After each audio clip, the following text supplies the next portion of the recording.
안녕하세요. 저는 최근에 새 출발을 시작한 40대 후반 여자입니다. 사람은 누구나 자신이 살아온 과거의 잘못된 선택을 후회하는 경우가 있습니다. 저 또한 다시 과거로 되돌아가고 싶을 만큼 후회되는 삶을 살아왔지만 지금이라도 제 인생을 다시 찾았다는 거에 감사하며 살아가고 있어요. 남편과 결혼 생활한 지 16년 차가 넘어갔지만 인연이 아니라는 것을 느끼게 되면서 이혼을 결정하게 되었고 지금은 중학생이 된 아들, 딸과 함께 살아가고 있습니다. 모든 걸 정리하게 되니 지금 제 마음은 한결 편안해졌어요. 여유가 생긴 지금 살아온 인생을 되돌아보니 무엇 때문에 발버둥 치면서 살아왔는지 모르겠습니다. 한 번뿐인 삶을 좀 더 여유 있게 즐기면서 살아도 되는 거였는데 누구나 그렇듯 먹고 살기 위해 앞만 보면서 달려오다 보니 제 몸 하나 챙기지 못했던 것 같아요. 어느 날부터인가 아랫배가 부풀어 오르는 느낌이 들었고 생전 처음 겪어보는 통증과 하혈을 해서 몸에 문제가 생긴 것 같다는 확신이 생겼을 때 저 혼자 병원을 찾아간 적이 있었어요. 몸에서 반응하고 있는 증상들이 심각하지 않길 바라면서 검사를 진행했는데 이미 제 몸은 만신창이가 되어 있다는 의사의 말을 듣게 되었습니다. 나이가 좀 있는 의사였는데 위로의 말을 하기에는 이미 진행이 너무 많이 돼서 그런 시간조차 아깝다며 정신 부여잡고 바로 입원하라는 말을 먼저 꺼냈습니다. 서둘러 수술부터 진행을 해야 될 것 같다면서 바로 입원 절차를 밟으라고 하더군요. 의사에게 그 말을 듣는데 가슴이 철렁 내려앉았고 손발이 떨려오기 시작했어요. 그냥 몸이 좀 피곤해서 그런가 보다 했는데 자궁암 4기였어요. 아랫배가 부풀어 올랐던 건 자궁 안에 주먹만한 종양이 자리를 잡고 계속 자라고 있는 상태였죠. 의사는 저에게 일단 다른 거 생각할 시간이 없다면서 서둘러 보호자를 불러서 입원 절차 밟으라며 살기 위해선 1분 1초가 급하다고 했어요. 그래서 의사와 상담을 끝낸 뒤 밖으로 나와 최대한 마음을 진정시킨 뒤 떨리는 손으로 남편한테 전화를 걸었습니다. 당신 도대체 요즘 정신이 있는 거야, 없는 거야? 오늘 하루 종일 나 혼자 가게 보고 있는 거 알지? 잠깐 어디 좀 다녀온다고 하더니 지금이 도대체 몇 시야? 전화할 시간에 곧장 가게로 오면 되지. 사람 불안하게 안 하던 전화까지 하고 그래. 나 지금 손님이 많이 밀려 있어서 정신이 하나도 없거든. 일단 가게로 빨리 튀어와. 아유 참, 이리 좀 내나 봐라. 애미 너 지금 제정신이니? 손님들 지금 끝도 없이 줄 서 있다고. 하여간 인생에 도움이 안 돼. 전화할 시간에 빨리 와서 일손 도와라. 저와 남편은 역 앞에서 토스트 장사를 하고 있어요. 처음엔 노점상으로 시작했었는데 많은 손님들이 찾아와 주셔서 상가에 입점할 수가 있었어요. 남편과 제가 처음부터 토스트 장사를 한 건 아니었어요. 남편과 저는 회사 생활을 하고 있었는데 매달 정해져 있는 월급으로는 입에 풀칠하기가 어려워 다른 방법을 생각해 보기로 했었어요. 태어난 아이들한테는 좀 더 여유 있는 삶을 물려주고 싶어서 장사를 해보기로 결정을 하게 되었죠. 그때 당시 남편과 시모는 저에게 쓸데없이 돈 날리지 말라면서 지금 하는 일이나 잘하라고 오히려 장사하는 걸 강하게 반대했었어요. 돈 한 푼 지원해 줄 수 없다면서 시도 자체를 거절하고 있었습니다. 좀 더 잘 먹고 잘 살고 싶어서 한 푼이라도 더 벌기 위해 남편과 상의를 한 건데 절대 안 된다는 남편의 말에 너무 큰 실망을 하게 되었고 더 오기가 생기더라고요. 보란 듯이 잘 돼서 남편의 선택이 잘못된 거라는 걸 알려주고 싶었습니다. 그래서 부모님께 어느 정도의 금전적인 도움을 받아 장사를 시작하게 되었습니다. 처음 해보는 노점상이었지만 열심히 노력한다면 분명 좋은 결과로 되돌아올 수 있을 거라 믿었어요. 남편과 시모는 제가 역 앞에 차린 노점상을 보더니 돈만 날리게 생겼다면서 분명 후회할 거라고 부정적인 시선으로 바라보면서 온갖 불만은 다 터뜨렸어요. 그런 상처되는 말들을 듣게 되자 더 잘 되고 싶은 마음에 제가 가져가는 것보다 손님들께 더 드려서 소문 좀 많이 내달라고 아낌없이 퍼줬습니다. 손님들은 제가 성공하고 싶어 한다는 마음을 알았는지 어려운 상황에 도와주셔서 빠르게 자리를 잡을 수 있었고 역전에서 출퇴근 시간만 되면 많은 손님들이 찾아와 주셨습니다. 벌어들이는 수익은 많지 않았지만 그래도 안정적으로 운영할 수 있다는 거에 감사했어요. 하나의 토스트를 팔아 많은 이윤을 남기기 위해 속재료를 아끼는 것보다 적게 남아도 속재료를 아낌없이 채워 넣어 손님들이 만족하신다면 분명 또다시 찾아와 줄 거라 믿고 있었어요. 항상 손님 입장에서 생각을 하면서 장사를 하다 보니 그 결과는 좋았고 열심히 노력하는 모습을 뒤에서 지켜본 남편과 시모는 장사가 잘 되자 본인들이 잘못 생각했었다고 인정하면서 그제서야 가족끼리 도와야 하지 않겠냐며 들어왔어요. 그리고 제 옆에서 부족한 일손을 돕기 시작했고 부모님께 빌렸던 돈과 대출금까지 전부 갚을 수 있었습니다. 그리고 남편도 다니던 회사를 그만두고 전적으로 장사하는데 매진하게 되었죠. 그렇게 앞만 보면서 열심히 살아오다 보니 어느새 노점이 아닌 상가에 가게를 차릴 수 있었는데 16년의 세월 동안 쉬지 않고 달려왔는지 망가진 제 몸은 돌이킬 수 없는 결과로 이어졌어요. 혼자서 감당할 수 없는 정신적인 충격 때문에 남편한테 전화를 한 거였는데 저보단 눈앞에 보이는 손님들이 우선이었습니다. 다시 침착하게 연락을 시도했지만 남편은 제 전화를 받지 않았어요.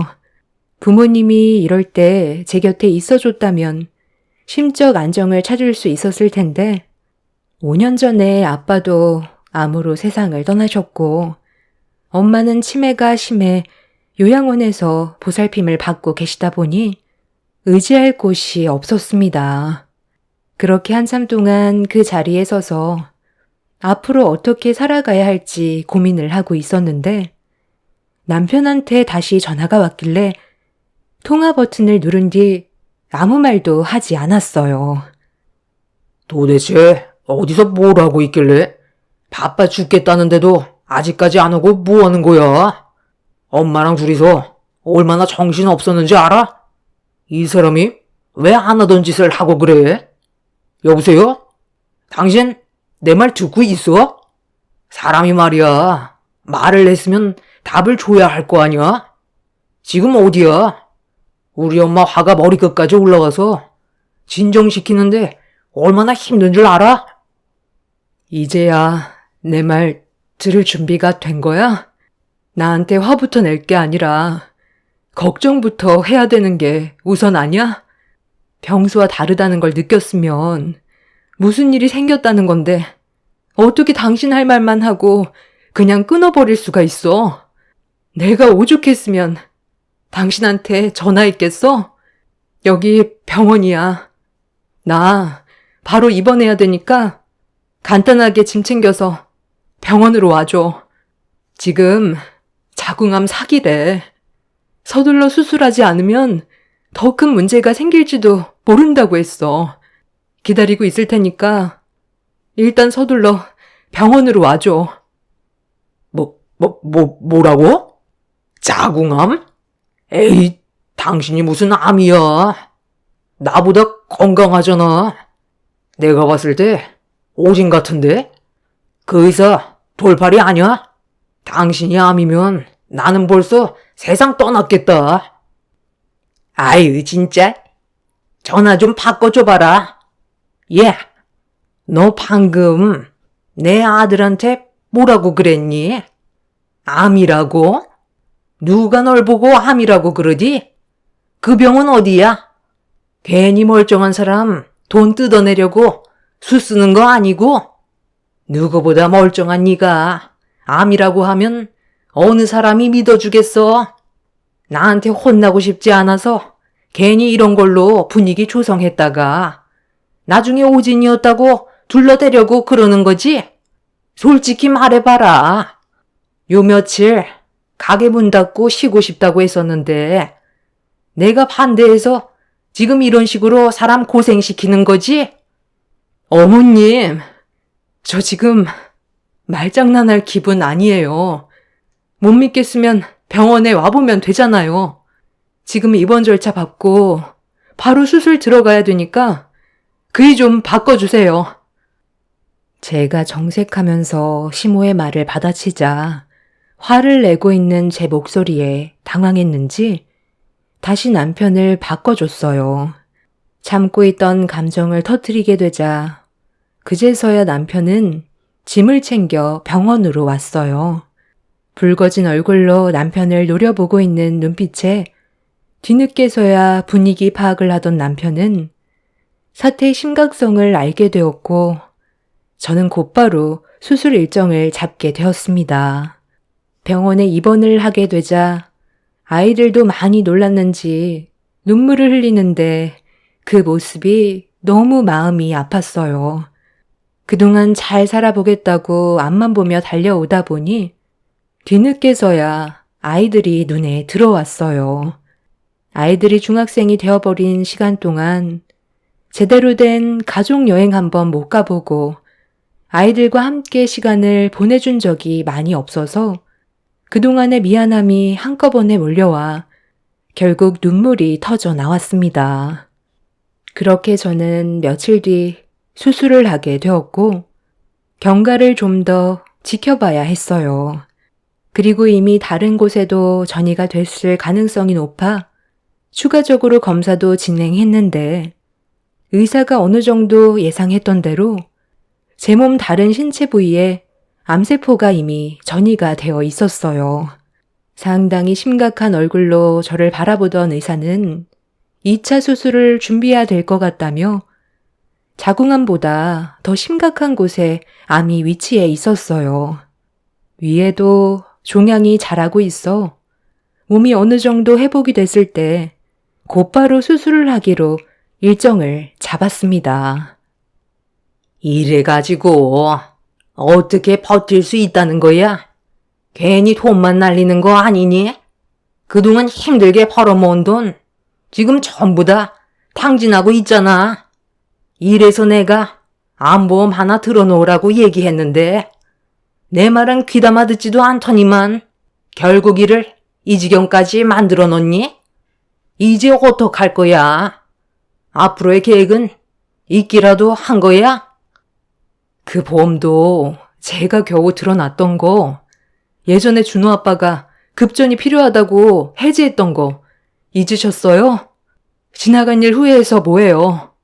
일단 수술이 잘 되길 바라야죠.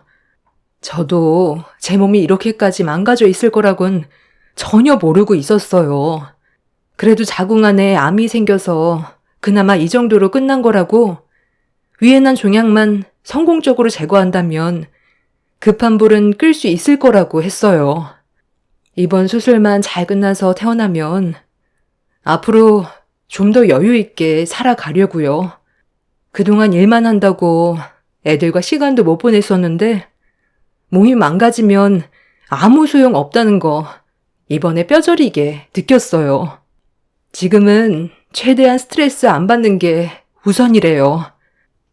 나는 너 때문에 스트레스 받는다. 내가 암에 걸리겠다고. 앞으로 얼마나 더 많은 돈이 들어가겠어? 그동안 벌어모은 돈이 수술을 하려고 모은 건 아니잖아. 이런 몸으로 어떻게 살아갈 거야? 어떻게 된 게 너희 집안은 멀쩡한 사람이 한 명도 없냐? 너 태어난다 해도 내 아들은 죽어라 고생만 할 거 아니야? 너 때문에 우리 아들이 왜 희생을 해야 되는 거니? 똑같이 생활했는데 왜 너한테만 문제가 생긴 거냐고. 아무리 생각해봐도 이건 정말 아닌 것 같다. 인생이 길지도 않고 눈 깜빡하면 세월 다 가는데 남은 인생 병수말만 들다가 세상 떠날 네 아들이 너무 불쌍해서 고민 끝에 결정한 거니 너도 내 의견에 존중해 주는 게 좋을 거다. 태어나게 되면 둘이 그만 정리해라. 어차피 벌만큼 벌었으니 재산 분할해서 각자 살 길 찾는 게 좋지 않겠니?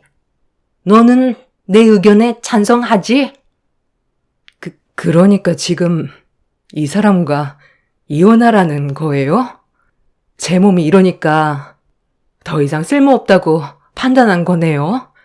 그동안 제가 가정을 위해 어떠한 삶을 살아왔는지 두 눈으로 전부 봐왔으면서 이제 단물 다 빠진 것 같으니까 갈라서라고요? 어머님 며느리로 16년간 뼈 빠지게 일해왔는데 암에 걸렸으니 필요 없다는 거예요? 그럼 너는 내 아들이 불행했으면 좋겠어? 암에 걸려서 수술 끝나고 후유증 때문에 제대로 된 삶을 살지 못한 사람들이 수두룩하단다. 너도 그중 한 명이 될 수 있는지도 모르는 일이잖아. 내가 그 꼴을 어떻게 보면서 살아가겠어? 힘들게 돈 벌은 이유가 뭐야? 잘 먹고 잘 살기 위해 고생한 거 아니었어? 너 몸 치료하는데 돈 쓰려고 모은 거 아니니까 이번에 이렇게 된 거 여기서 끝내자는 거다. 네가 원하지 않아도 내가 진행시킬 거다. 저는 시모의 말에 당황해서 남편의 얼굴을 바라봤는데 제 눈을 피하더라고요. 그때 이미 시모와 남편이 입을 맞췄다는 걸 알 수 있었고 저와 이혼하길 원하고 있다는 걸 확실하게 알 수 있었습니다. 아플 때 받았던 상처는 평생 간다잖아요. 그때 남편과 시모의 행동에 너무 큰 실망을 하게 된 저는 태어나게 되면 바로 이혼하기로 결정하게 되었습니다. 예전에도 그랬지만 16년이 지난 현재에도 시모와 남편은 눈앞에 보이는 돈만 보고 제 옆에 있었던 거지. 저를 아내로 며느리로 인정해 준 게 아니라는 걸 알 수 있었어요. 두 모자에게 받은 만큼 되돌려 주기 위해서는 제가 건강한 몸으로 퇴원을 해야 된다는 걸 그때 온몸으로 느낄 수 있었습니다. 저는 그날 남편과 시모에게 병원에 그만 오는 게 좋을 것 같다며 속에서 끓어오르는 분노를 억누르며 좋게 마무리 지었습니다. 시모와 남편도 가게 일 때문에 2번 올 일은 없을 것 같다면서 뒤도 안 돌아보고 병실에서 바로 나갔어요. 아이들은 저와 남편 사이에 금이 가고 있었다는 걸 예전부터 알고 있었던 터라 제 몸 챙기는 것만 신경 쓰라며 오히려 아이들이 저를 위로해 줬어요. 그런 모습들이 많은 힘이 되었고 그렇게 2차 수술이 정해진 날 때까지 몸 관리를 철저히 하면서 최대한 현실에 놓인 문제를 긍정적으로 생각했어요. 그렇게 치료를 받으면서 지내다 보니 어느새 수술 날짜가 다가오게 되었고 마음의 준비를 하고 있는데 갑자기 병실 문이 열리더니 시모가 고개를 내밀며 들어왔어요. 별로 인사하고 싶지도 않아 몸을 돌려 누웠는데 시모가 누군가에게 말을 붙이며 병실 안으로 들어오라는 말을 꺼냈어요. 시모의 돌발 행동에 고개를 돌려 병실 문을 바라보는 순간 너무 놀라 시모와 여자를 번갈아가며 쳐다봤어요. 인사해라. 앞으로 너 대신 내 아들과 함께 살게 될 새 며느리다. 네가 혹시라도 오해할까봐 얘기하는데 내 아들과 새며느리는 아직 서로 얼굴도 모르는 사이다. 그러니 상간소송 그딴 거 소용없다는 거야. 왜냐면 너랑 정식으로 이혼시키고 나서 새며느리를 우리 집안에 들일 거거든. 쓸데없는 생각하지 말라는 거다. 솔직히 아래 위로 고장나서 더 이상 써먹을 데가 없는 너를 우리 집안 며느리로 들이고 싶겠니? 다른 사람들도 아마 전부 나랑 같은 생각일 거다. 대학까지 나왔고 너보다 젊으니 이 정도면 충분하지 않겠어? 그리고 지금 다니는 회사에서도 적지 않은 월급 받고 있는 것 같은데 내 아들 나이에 이 정도 며느리감이면 아주 100점이지. 내가 여기 온 이유는 이 서류 때문에 왔다. 수술 전에 이혼 서류에 사인부터 하는 게 좋지 않겠어? 네가 만약 문제가 생긴다면 시간이 더 지체가 될 수도 있잖니. 혹시 알아? 수술 잘못돼서 사지마비 되면 손가락 하나 까딱하지 못해 서류에 사인을 못하는 문제가 생기면 골치 아프잖아. 그 전에 이혼 의사가 있었다는 걸 서류상으로 미리 준비를 해둬야 나중에 문제가 생겨도 법적으로 해결을 할 수가 있거든. 괜히 골치 아프게 엮이고 싶지 않다. 새며느리가 원만한 출발을 하길 원하는데 걸림돌인 네가 내 앞을 가로막아서야 되겠니? 그리고 지금 운영하고 있는 토스트 가게는 우리가 인수하기로 했다. 너는 그동안 벌어들인 수익의 일부분만 가져가도록 해라. 어차피 그 몸으로 장사도 못하는데 가지고 있어봤자 뭐하겠어. 내 아들이 운영하는 게 훨씬 좋잖니? 최대한 공평하게 합의 제한하는 거니까 너는 그냥 돈만 가지고 내 눈앞에서 사라지면 되는 거다. 수술실 들어가기 전에 여기에다가 서둘러 사인하거라. 이게 지금 뭐 하는 짓이에요? 그래도 제가 16년간 며느리로 살아온 세월이 있는데 서로 갈라서더라도 좋게 해결하는 게 서로에 대한 예의 아니에요? 어떻게 수술실 들어가려는 제 앞에 새며느리라고 다른 여자를 데려올 수가 있어요? 지금 한 행동은 제가 수술이 잘못되길 원해서 일부러 이렇게 행동하는 거죠? 그동안 저랑 함께 사는 거 속 터져서 어떻게 살아오셨어요? 저도 더는 며느리 역할 하고 싶지 않고 어차피 이혼하기로 했으니 최대한 빨리 서두르는 게 좋겠죠. 그동안 장사하면서 벌어들인 수익은 제가 가져갈 거예요. 토스트 가게 둘이서 한번 잘 운영해 보세요. 저 없이 장사가 잘 될 거라 생각하는 것 같은데 정말 꿈도 크시네요. 저는 조금의 망설임도 없이 합의 이혼 서류에 도장을 찍었어요. 그동안 제가 벌어들인 수익보다 앞으로 벌어들일 수익이 많다고 생각했는지 시모는 토스트 가게를 달라며 합의서를 저에게 건네주었고 어차피 제 몸은 이미 망가져 있었기 때문에 장사할 수 있는 상태가 아니라서 시모가 원하는 대로 사인을 해줬어요. 그렇게 본인이 원하는 걸 얻게 된 시모는 표정 관리가 안 될 정도로 입이 찢어져서는 저에게 수술 잘 받으라면서 자리에서 일어났어요. 그런데 옆에 있던 새 며느리가 아까부터 저를 힐끗힐끗 쳐다보고 있었는데 시모에게 본처가 이분이 맞냐면서 알 수 없는 말을 하더니 고개를 끄덕인 시모의 뒤를 따라 병실 밖으로 나갔습니다. 병실 문을 닫기 전까지 저를 쳐다본 그 여자의 표정은 제가 생각했던 거와 다르게 뭔가 이상했지만 어차피 두 번은 얼굴 볼 일 없을 것 같아 신경 쓰지 않기로 하고 앞으로 있을 수술에만 신경을 썼어요. 그렇게 저는 남편 없이 외로이 수술을 진행하게 되었고 얼마의 시간이 흘렀는지 마취에서 깨어나 눈을 떴을 때 온몸에서 고통이 함께 몰려왔습니다. 그런데 제가 눈을 뜨자마자 누군가 간호사에게 도움을 요청했는데 얼굴을 확인해 보니 좀 전에 시모 옆에 새 며느리라며 들어온 여자였습니다. 깨어나자마자 기분이 좋지 않아 인상을 쓰면서 뭐 하는 거냐고 화를 냈어요. 저기, 저 기억 안 나세요? 10년 전에 길거리에 주저앉아 있는 저한테 힘내라며 토스트 건네줬었잖아요. 너무 오래돼서 이미 저를 잊어버렸을 수도 있겠네요.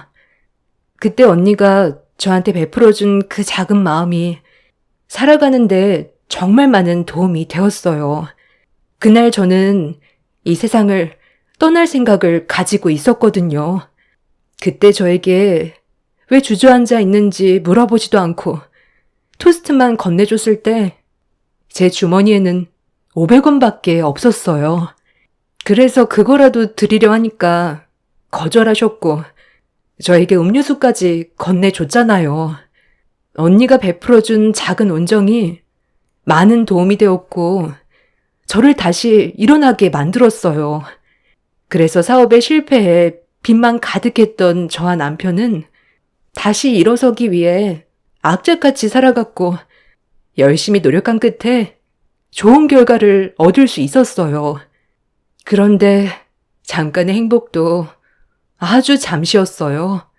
겨우 자리 잡아 숨 돌릴 수 있었는데 2년 전에 저희 남편이 교통사고로 세상을 떠났거든요. 뺑소니 사고였는데 하필 그곳에 CCTV가 없는 시골길이라 아무것도 찾을 수가 없었어요. 남편과 정말 오래간만에 둘만의 시간을 가질 수 있는 여유가 생겨 놀러 갔던 거였는데 그때 하필 저녁에 잠깐 마트에 다녀오겠다던 남편이 뺑소니 사고를 당해서 행복을 느껴볼 수도 없이 남편을 떠나보내야만 했어요. 비가 하도 많이 와서 사고가 났을 때의 증거물들은 이미 휩쓸려가 찾을 수도 없었고 2년 동안 힘든 시간들을 보내왔었어요. 그런데 그거 아세요? 범인은 꼭 범행 장소에 나타나더라고요. 경찰도 포기해서 뺑소니범을 찾을 수 없다는 걸 제가 두 눈으로 목격을 했어요. 사고가 났던 현장에 와서 무언가를 찾고 있는 것 같더라고요. 범인은 사소한 단서라도 남아있을 때 완벽한 범행을 숨기기 위해 그 단서조차 지우려 온다는데 저는 그 모습을 두 눈으로 똑똑히 보고 있었어요. 그런데 그 사람들이 타고 온 차에 붙어있던 홍보물을 보는 순간 저는 온몸에 소름이 돋았고 언니가 장사하는 토스트 가게 남편분이라는 걸 알 수 있었어요. 그리고 그 옆에 그 남편분의 어머니도 함께 있었죠. 서로 의견 차이 때문인지 얼굴을 붉히면서 대화를 주고받길래 떨리는 손으로 숨죽이며 녹음한 파일이에요. 들어보시면 제가 왜 그 사람들에게 접근을 했는지 알 수 있을 거예요. 아이씨 진짜 엄마가 비 오는 날 횟집에 가자는 말만 안 했어도 이런 일은 없었다고요. 갑자기 생뚱맞게 저랑 단둘이 여행 가고 싶다는 말을 왜 해서 상황을 이렇게 만들어요? 나라고 사고가 날 줄 알았겠니? 그런데 정말 그 포장용지가 여기 근처에 있는 거야? 나는 못 봤는데 네가 버린 그 포장지를 그 남자가 쥐고 있었으면 당연히 경찰들이 가게로 찾아왔겠지. 왜 2년이 지난 지금까지 아무런 소식이 없었겠어? 네가 그때 사고로 너무 큰 충격을 받아서 잘못 본 거 아니야? 그때 비도 억수로 많이 왔었잖아. 만약에 그 남자가 지고 있었더라도 비가 많이 와서 포장지가 떠내려갔을지도 모르잖아. 벌써 2년이다. 어디 깊숙이 파묻혔겠지. 저희가 사는 곳은 경기도고 여기는 강원도잖아요. 포장지가 여기에서 발견된 것도 의심스러운데 만약 지분이 그대로 남아있기라도 한다면 그때는 우리한테 조사가 들어올 게 뻔하다고요. 그렇게 되면 사고 이력 수리 조사하게 될 테고 엄마랑 저는 뺑소니로 징역을 살게 된다는 거 몰라요? 그걸 찾아야 두 발 뻗고 살 수 있어요. 벌써 포장지는 다 찢어져서 없어졌지. 걱정 말고 우리 일이나 신경 쓰자. 그나저나 토스트 가게는 어떻게 할 거니? 네가 운영할 거지? 며느리는 이제 그만 버릴 거지? 아, 그래야죠. 제가 뭐하러 평생 병수발 들면서 살아야 돼요? 지금까지 힘들게 살아왔는데 또 그 사람 때문에 불행한 길을 걸으라고요? 그냥 이혼하고 다른 여자랑 새 출발하는 게 좋겠어요. 나이 좀 젊고 인물 좀 되는 여자 좀 알아봐요. 저도 이제 벌만큼 벌어놨는데 좋은 여자 만나서 행복하게 살아야죠. 이래서 제가 접근한 거예요. 저희 남편을 세상 떠나게 한 정확한 증거를 찾기 위해 그 사람들과 접촉 중이고 확실한 증거물을 손에 넣었을 때 신고할 생각이거든요. 언니가 저한테 악한 감정이 남아있으면 안 되잖아요. 저는 그때 당시 포장지를 아직까지 찾고 있어요. 그게 저희 남편 편하게 눈 감게 해줄 수 있는 단서예요. 갑자기 이런 식으로 접근하게 된 거 정말 미안해요. 최대한 빨리 정리해서 그 사람들 제값 치르게 할게요. 언니가 저 좀 이해해 주세요. 남편과 시모가 2년 전에 모자끼리 여행 한번 다녀온다는 말에 저 혼자 장사를 한 적이 있었는데 그때 사고가 난 듯 보였어요. 저는 전혀 알지 못했던 일이라 그 여자의 말에 상당한 충격을 받았었죠. 몸이 온전치 않은 제가 할 수 있는 건 아무것도 없었고 그 여자는 제가 받았을 상처가 걱정이 돼서 수술 이후 병실에 찾아온 거였습니다. 모든 사실을 알게 되니 남편과 시모가 얼마나 충격적인 일을 저질렀는지 알 수 있었어요. 그때 바로 신고를 했다면 그 남자분은 살아있을 수 있었다는 말을 들었을 때 제가 너무 죄송스러웠습니다. 그런 사실을 알게 된 이후 그 여자는 남자분이 지고 있었던 포장지를 찾기 위해 다시 떠났고 그리고 며칠 뒤 그 여자가 다시 병실로 찾아왔어요. 그리고 가방 안에서 투명한 봉투 하나를 보여줬습니다. 그 봉투 안에는 구겨진 저희 토스트 가게 포장 용지가 들어 있었어요. 사고가 났던 현장과 좀 떨어진 곳에서 상수도 공사를 하기 위해 포클레인으로 땅을 파고 있었는데 그때 여자가 공사 현장 근처에서 혹시 모를 증거물이 나올 수 있는지 확인을 하다가 땅속에 묻혀있던 포장지를 발견하게 되었다는 말을 들을 수 있었습니다. 끊임없이 노력한 끝에 찾아낸 중요한 증거물이었죠. 많이 훼손이 되긴 했지만 결정적인 증거물이라면 남편과 시모는 뺑소니범으로 법적 처벌을 받게 되는 거였죠. 그리고 얼마 뒤 남편과 시모는 여자의 신고로 경찰 조사를 받게 되었고 포장지에 남아있던 남자의 혈흔과 남편의 지문이 나오게 되면서 결국 자신들의 범행을 전부 인정하게 되었습니다. 지금 현재 남편과 시모는 뺑소니 사고로 인해 남편은 징역 9년을, 시모는 7년을 선고받아 현재 징역을 살고 있어요. 한순간에 시댁이 박살나는 상황이었고 이런 사실을 전혀 모르고 있었던 저로선 엄청난 충격이었습니다. 남편과 저는 법적으로 이혼 처리가 되었고 지금 현재 토스트 가게를 처분하고 다른 지역에서 새 출발을 하고 있어요. 그 여자분에겐 남편이 저지른 행동에 대해 죄송한 마음에 제가 대신 위로금을 드리려 했지만 제가 잘못한 것도 아닌데 받을 수 없다면서 더는 제 앞에 나타나지 않았어요. 한 사람의 잘못된 행동으로 인해 한 사람의 인생을 송두리째 망쳐놓은 두 모자가 그곳에선 정신 차리고 생활하길 바랄 뿐입니다. 사람은 누구나 과거의 일들에 대해 후회하기 마련입니다. 저 또한 남편을 만나지 않았다면 이런 인생을 살아가지 않았겠죠. 하지만 이미 바꿀 수 없는 인생이기 때문에 현실에 충실하면서 아이들과 행복하게 살아가려 합니다. 다행히 암 수술은 잘 끝났고 앞으로 추가적으로 재발이 되는지 주기적으로 검사만 하면 된다고 하는데 앞으로 남은 인생 걱정 없이 마음 편히 살아가고 싶어요. 제 사연 들어주신 분들 감사합니다. 안녕하세요. 저는 40대 초반 여자입니다.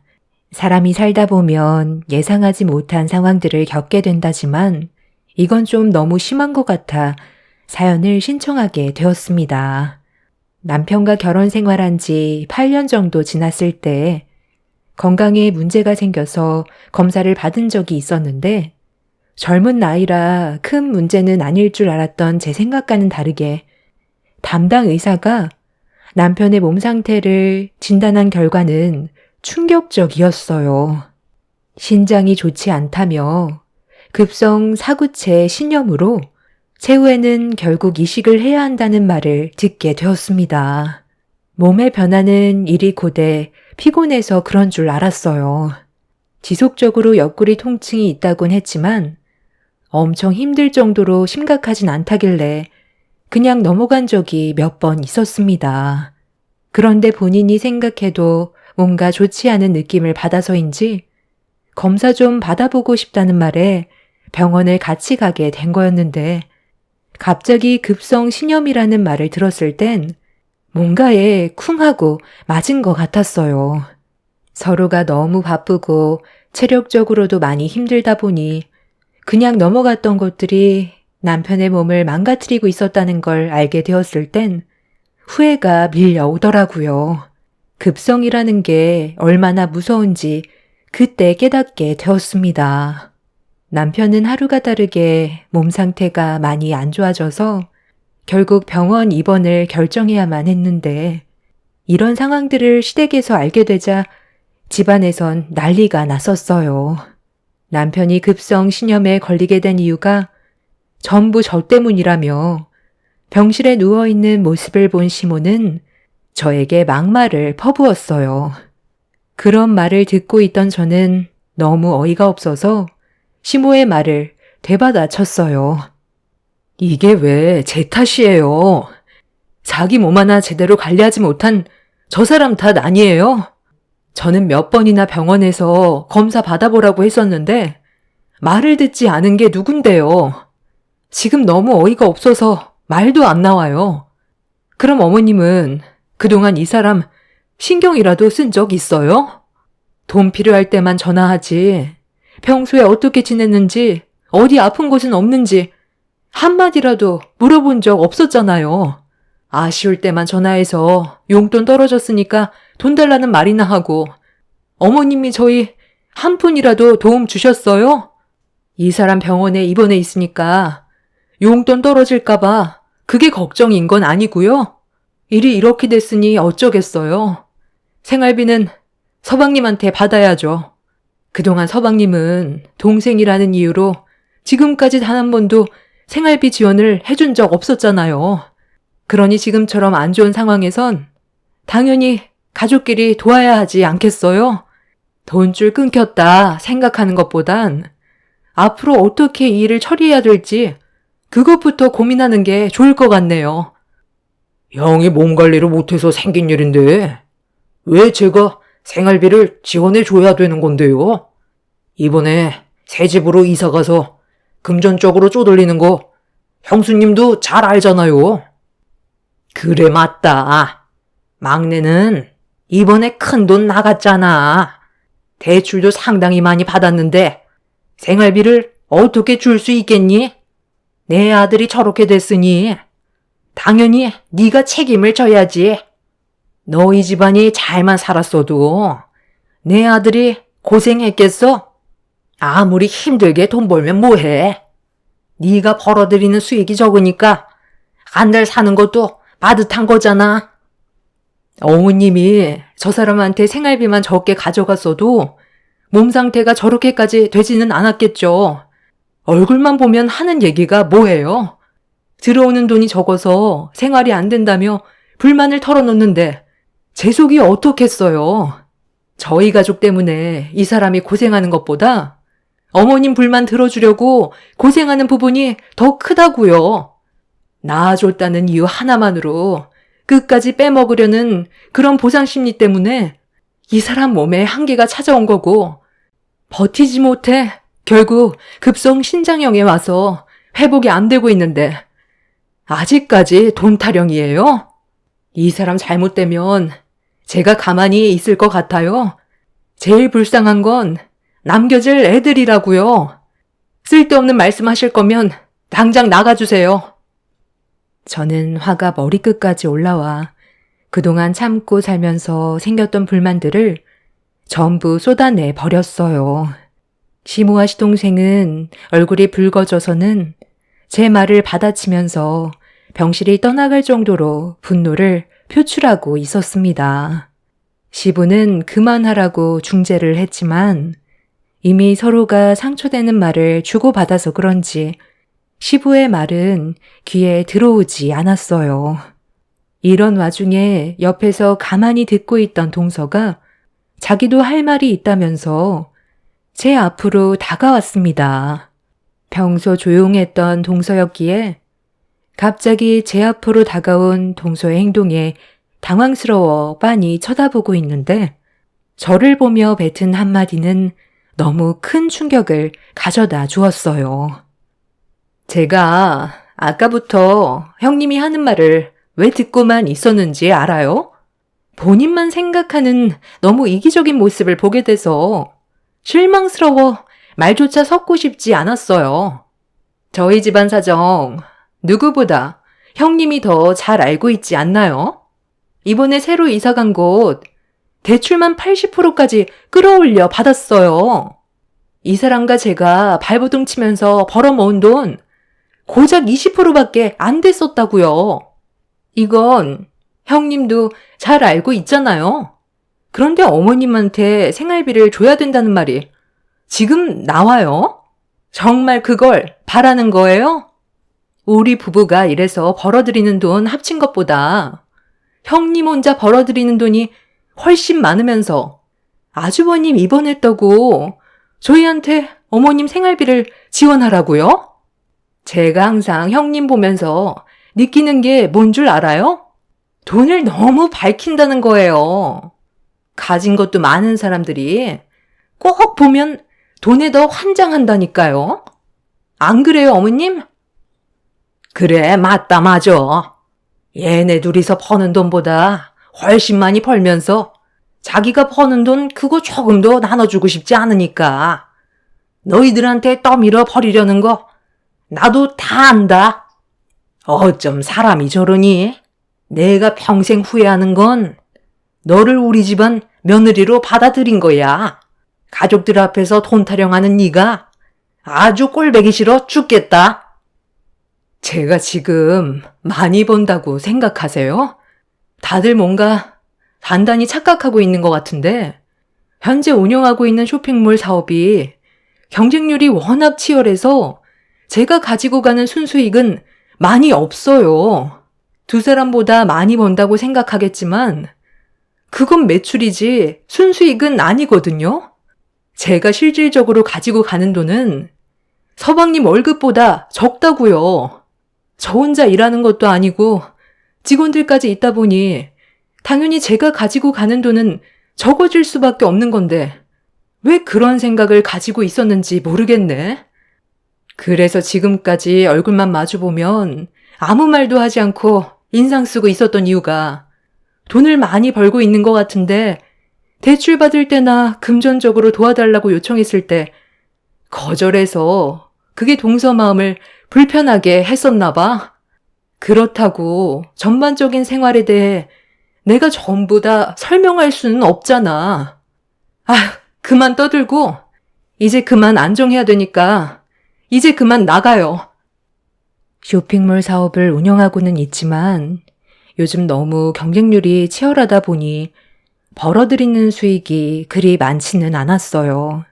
동네 시내거리에 판매하는 의류 매장보다 더 매출이 안 나와서 걱정이 정말 많았었지만 그래도 입에 풀칠할 정도까지는 되니까 버티면서 하고 있던 사업이었는데 동서내외는 제가 버는 매출이 진짜 금액인 줄 알고 있었던 것 같아 보였습니다.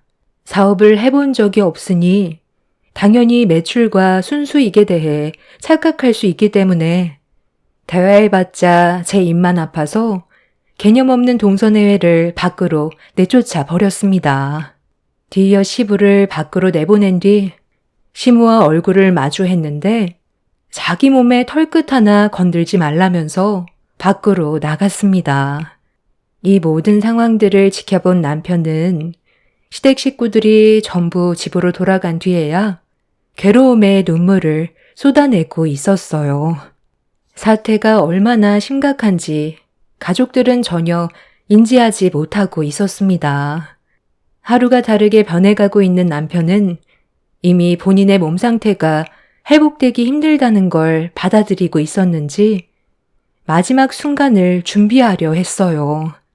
의사는 저를 따로 불러 신장 이식이 이루어지지 않는다면 앞으로 회복하기에는 힘들 것 같다고 가족들과 진지하게 상의해 보는 게 좋을 것 같다며 신장 이식에 대해 저를 보며 조심스럽게 대화를 이끌어 나갔습니다.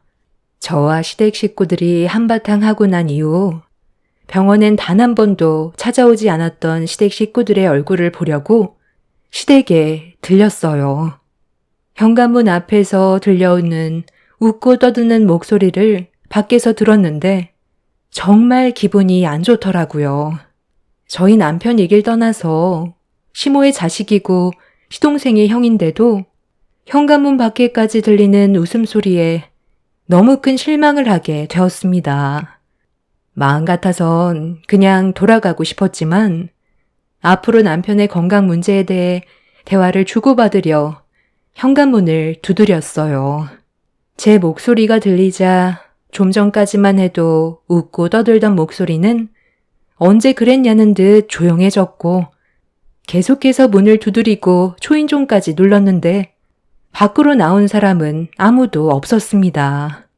집 안에 있는 거 뻔히 알고 있는데 나오지 않으려 하길래 그냥 밖에서 한마디 했어요. 남편이 신장 이식을 받지 못한다면 남아있는 시간은 길지 않을 거라고 서둘러 움직여야 한다는 말에 현관문이 철컥 열리면서 시모가 고개를 내밀었습니다. 그리곤 들어와서 얘기하자며 집 안으로 저를 들여보내줬고 시댁으로 들어가자 동서내외와 시부모님이 상당히 비싸 보이는 음식들을 먹으면서 즐거운 시간을 보내고 있었습니다. 남편은 병원에서 생사를 오고 가는 갈림길에 서 있는데 시댁 식구들은 걱정도 안 됐는지 상당히 많은 배달 음식들을 시켜 먹으면서 밖에까지 웃음소리가 들릴 정도로 즐거운 대화를 이어나가고 있었다는 거에 기분은 상당히 안 좋았습니다. 한창 분위기 좋았는데 연락도 없이 여기는 어쩐 일이냐? 병실에서 우리 내쳤을 때 영 끊으려고 한 거 아니었어? 별로 대화하고 싶지도 않은데 용건이 뭐야? 그이가 지금 상당히 안 좋아요. 저번에 오셨을 때 어떤 상태인지 설명 들으셨잖아요. 급성 신장염인데 너무 악화가 많이 되어버려 회복하는 건 불가능할 것 같고 이식자가 나타나길 기다려야 하는데 그게 쉬운 문제도 아니라서 두 손 놓고 기다리고만 있다간 결국 그이가 세상을 떠날 것 같아서 찾아왔어요. 신장 이식은 가족 중에서 해주는 게 제일 부작용이 적다고 하는데 일단 검사부터 받아봐야 하지 않겠어요? 그이가 세상 떠나길 바라는 건 아니잖아요. 어머, 그러니까 지금 형님이 하는 말은 이 사람 보고 신장 이식을 해달라는 말인 거예요? 어머님이랑 아버님은 연세가 있으셔서 이식을 하나만 하잖아요. 아이, 내가 미쳤다고 이식을 해주겠어? 당신이랑 애들이 있는데 괜히 내 신장 떼어줬다가 나한테까지 문제가 생기면 어떡해? 방금 한 말 못 들은 걸로 할 테니까 그만 나가주세요. 어차피 세상 떠나게 될 수밖에 없는 거면 그냥 현실을 받아들여요. 왜 멀쩡하게 잘 살고 있는 우리들한테까지 피해를 주려는 건데요? 가족이라면서요. 그이한테 도움받을 땐 뭐라고 했어요? 가족들끼리는 당연히 서로 도와줘야 한다고 돈 빌려갈 땐 언제고 막상 도움이 필요해서 손을 벌렸는데 조금의 고민도 하지 않고 매몰차게 뿌리쳐요?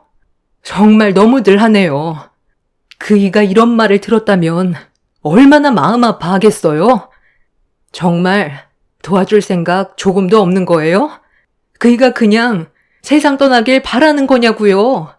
어머님, 아버님도 신장 이식 가능하다고 했어요. 그러니까 진지하게 생각해 주세요. 내 신장은 이미 너무 노후돼서 하나만 하다. 차라리 그냥 너 걸 떼주는 게 어떻겠니?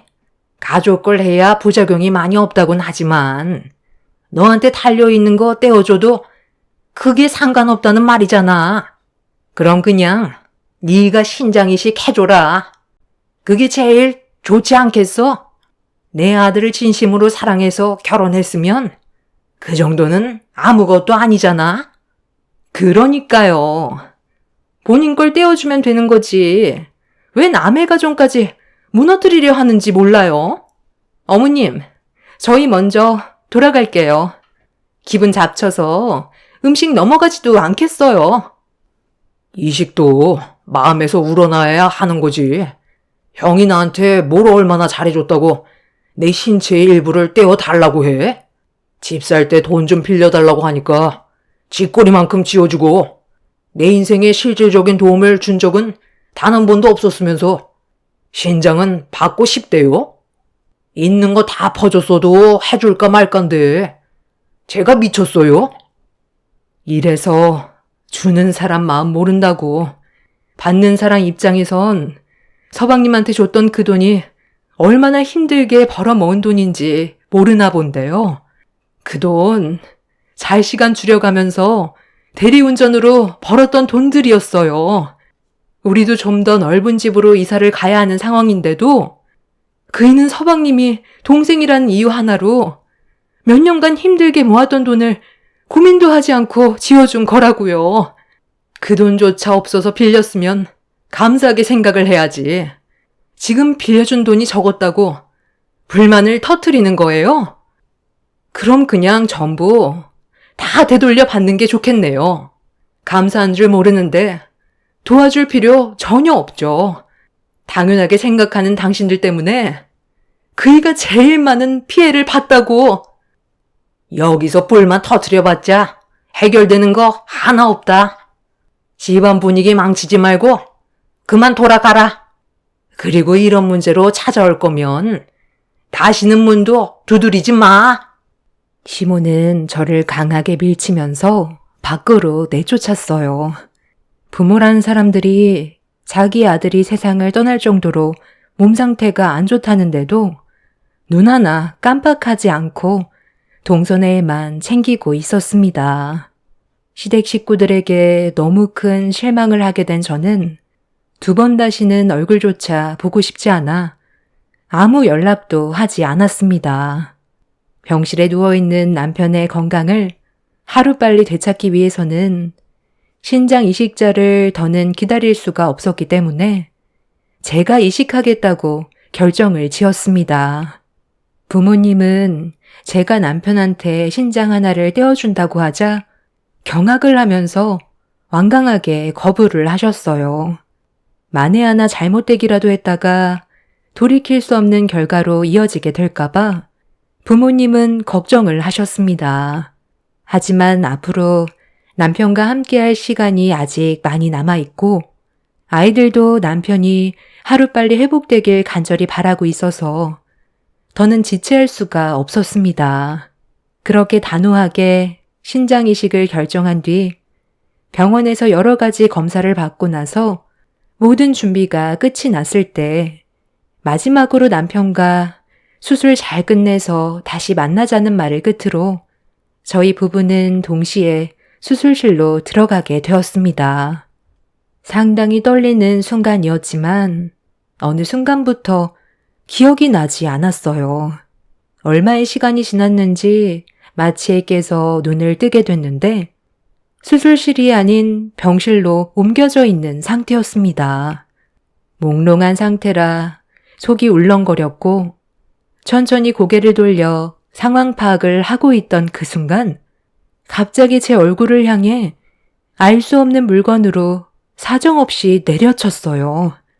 온몸에 힘이 없고 마취가 덜 풀린 상태라 당황해하고 있었는데 저와 눈이 마주친 건 저희 부모님도 아닌 시모였고 저를 내려보면서 하는 말에 상당한 충격을 받았습니다. 너만 없어도 우리 집안 행복하게 살 수 있다. 이제 그만 내 아들 놔주고 각자 갈 길 가라.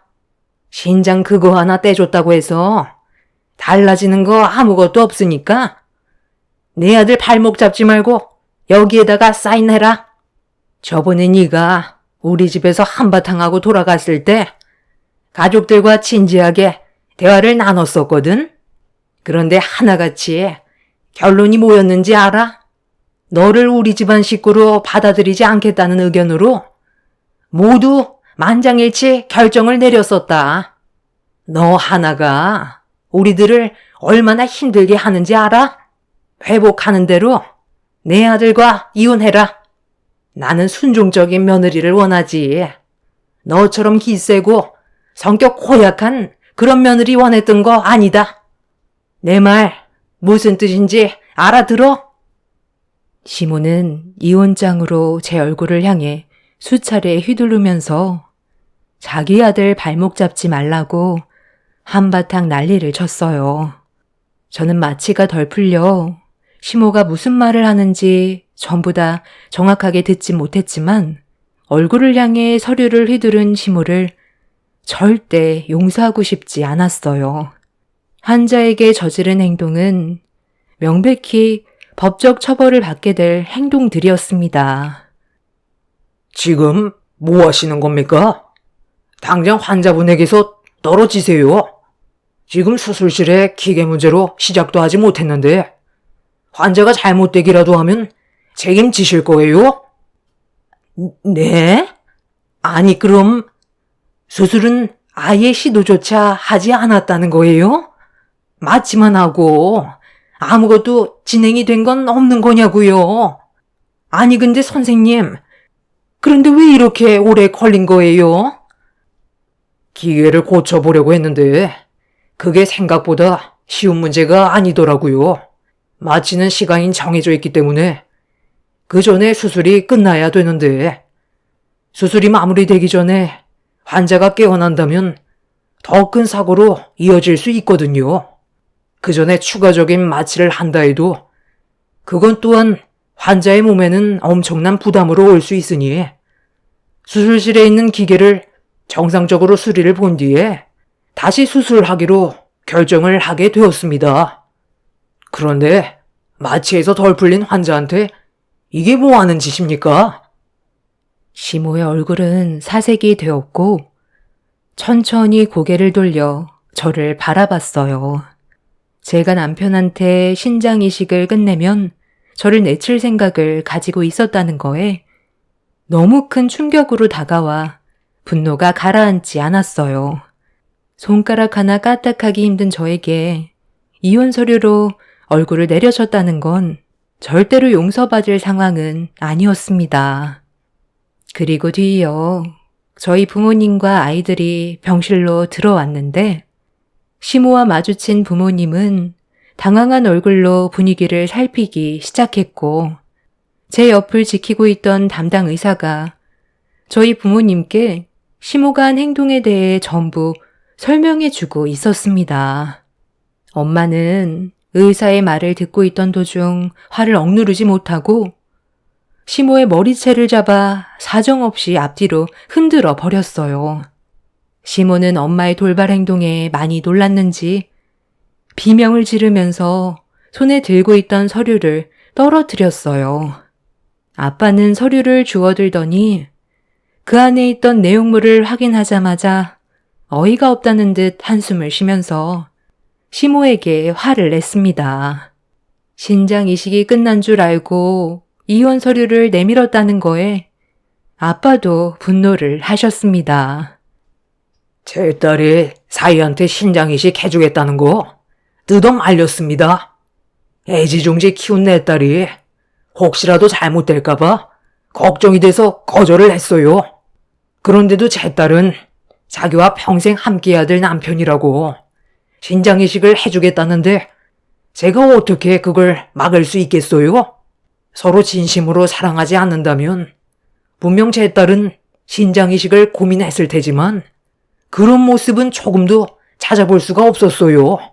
급성 신장염으로 위험에 처해 있는 사이를 하루빨리 정상으로 돌리고 싶어서 제 딸은 무서움을 참아가며 수술실로 들어갔는데 사돈은 수술실에서 나와 마취도 덜 깬 제 딸에게 이혼 서류를 들고 얼굴에 뺨을 후려쳐요?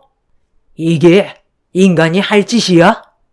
당신 아들 살리겠다고 결심한 내 딸에게 신장 이식이 끝난 줄 알고 이혼 서류를 내민 게 말이 되냐고.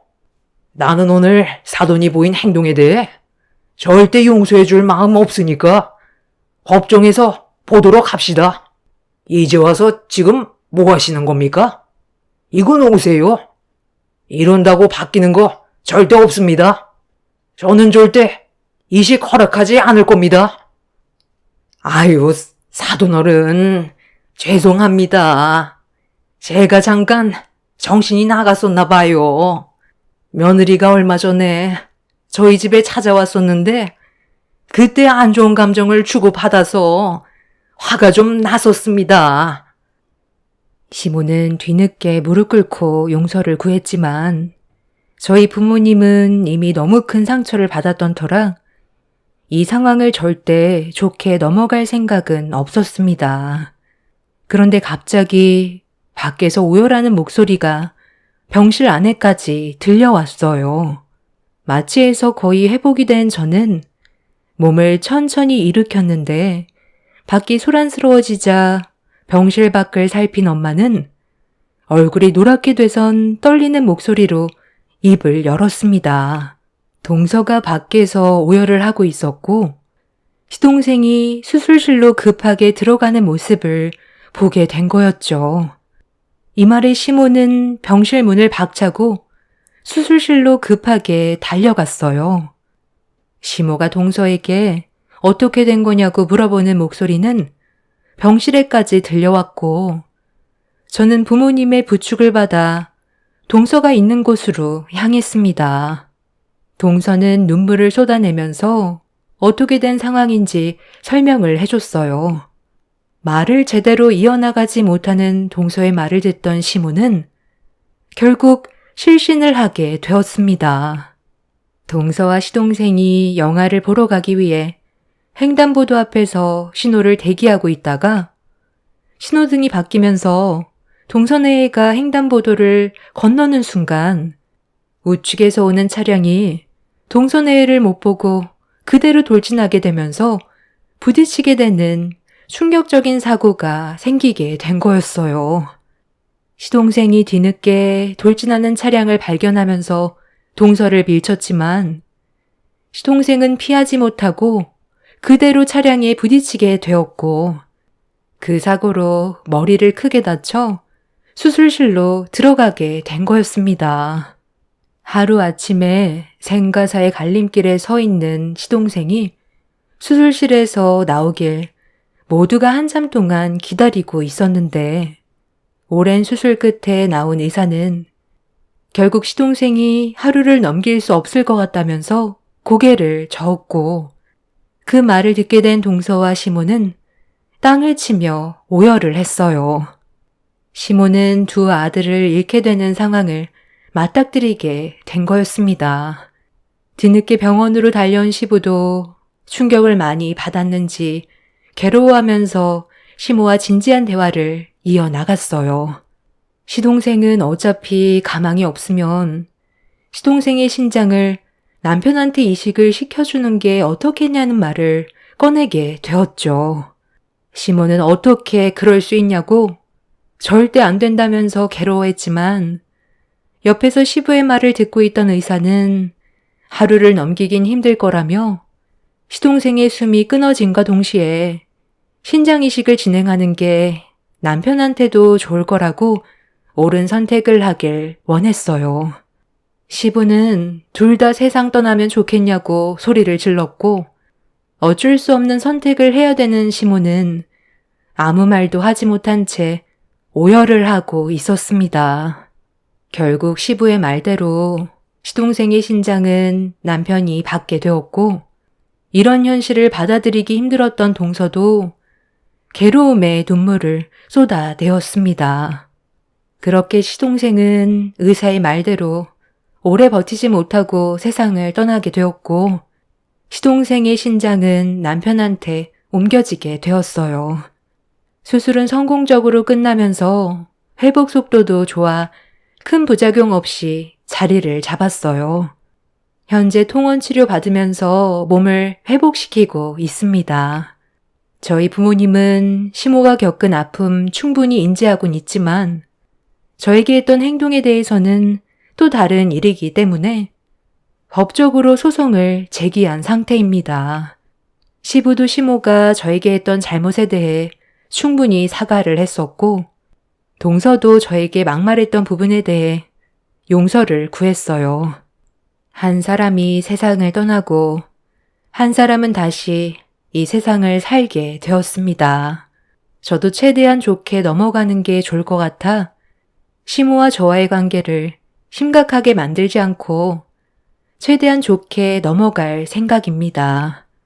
사람이 살다 보면 예상하지 못한 일들이 펼쳐진다고 하지만 최근에 제가 겪었던 일들은 너무 충격적이라 사연을 신청하게 되었습니다.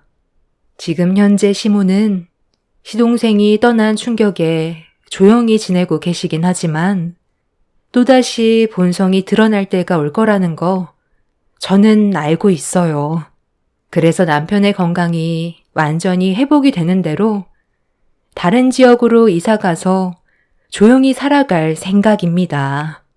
하나 마음에 걸리는 건 동서가 저에겐 막말을 퍼부었어도 시동생의 신장을 남편이 받았기 때문에 금전적으로 도움을 주는 게 맞는 것 같아 이 점에 대해 고민을 하고 있어요.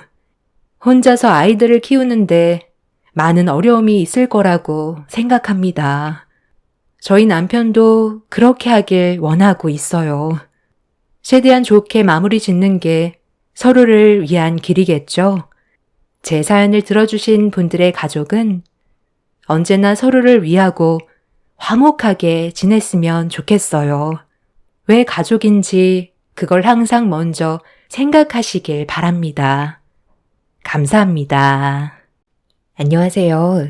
저는 성남에 살고 있는 30대 중반 여자입니다.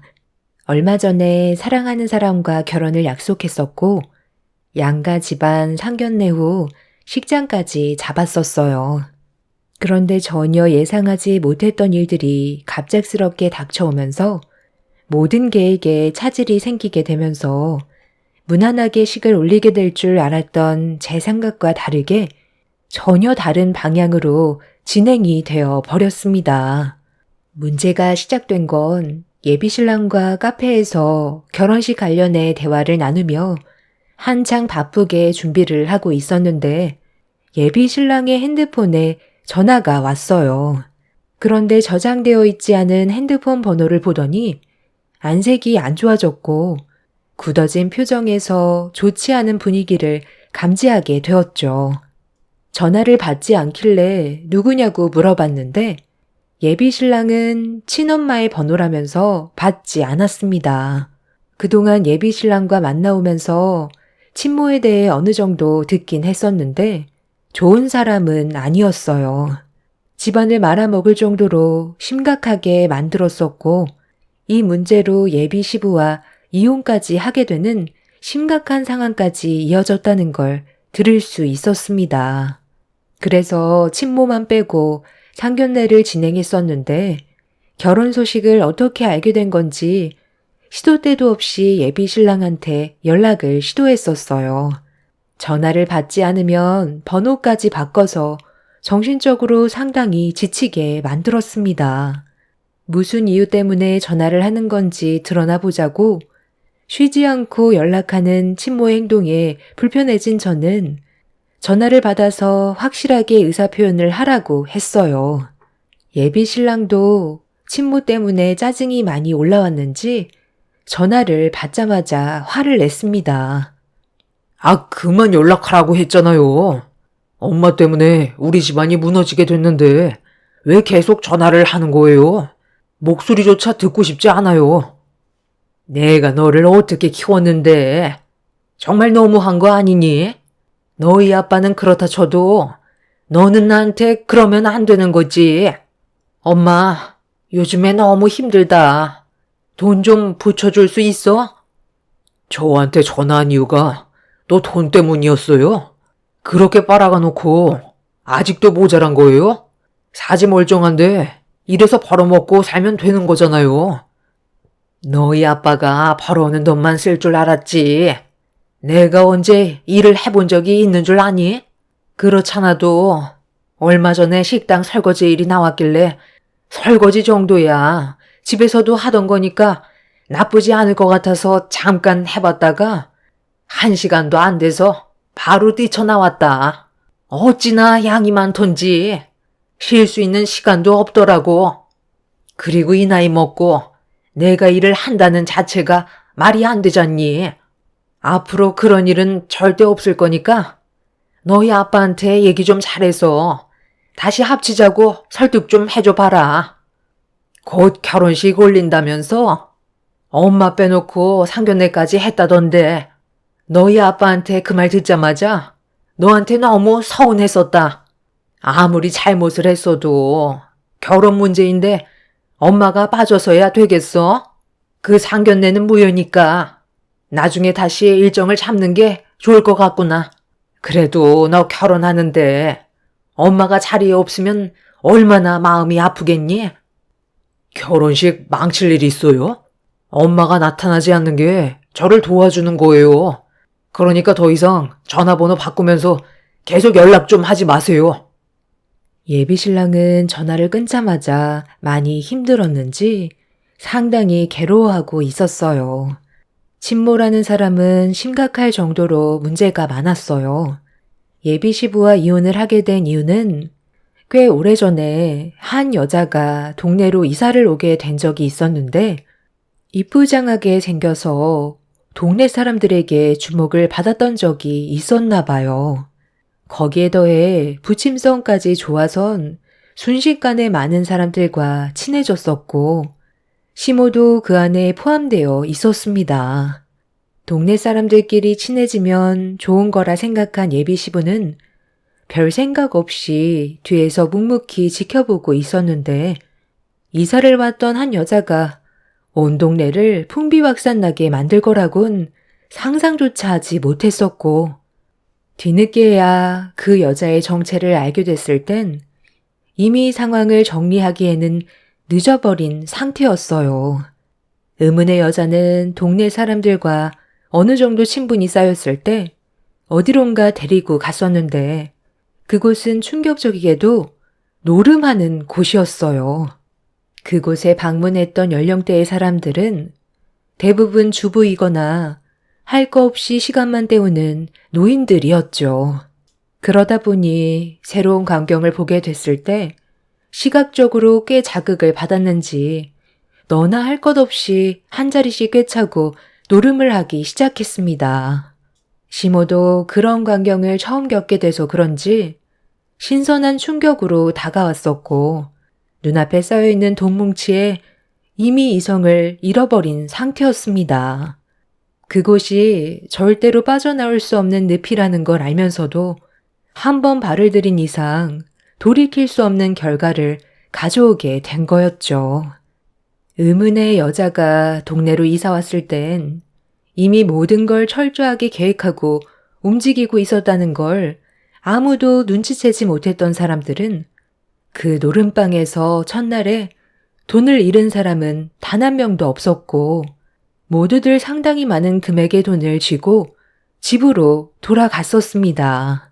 이미 단맛을 봤기 때문에 그 다음은 부르지 않아도 사람들이 알아서 모이는 상황이 만들어지게 되었죠.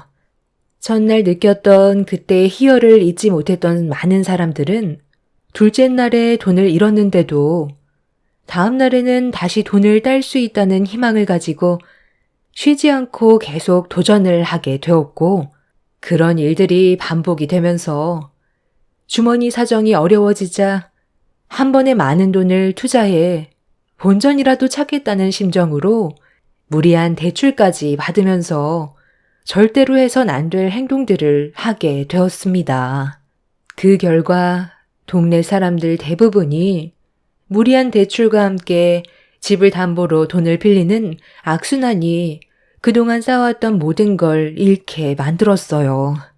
예비 신랑의 어머니 또한 가족들 몰래 감당할 수 없을 정도로 많은 돈을 대출받아 집안의 위기를 가져오게 만들었습니다. 그런 문제로 결국 예비 시부와 이혼을 하게 되었다는 말을 들었기 때문에 저 또한 그분을 만나고 싶지는 않았어요.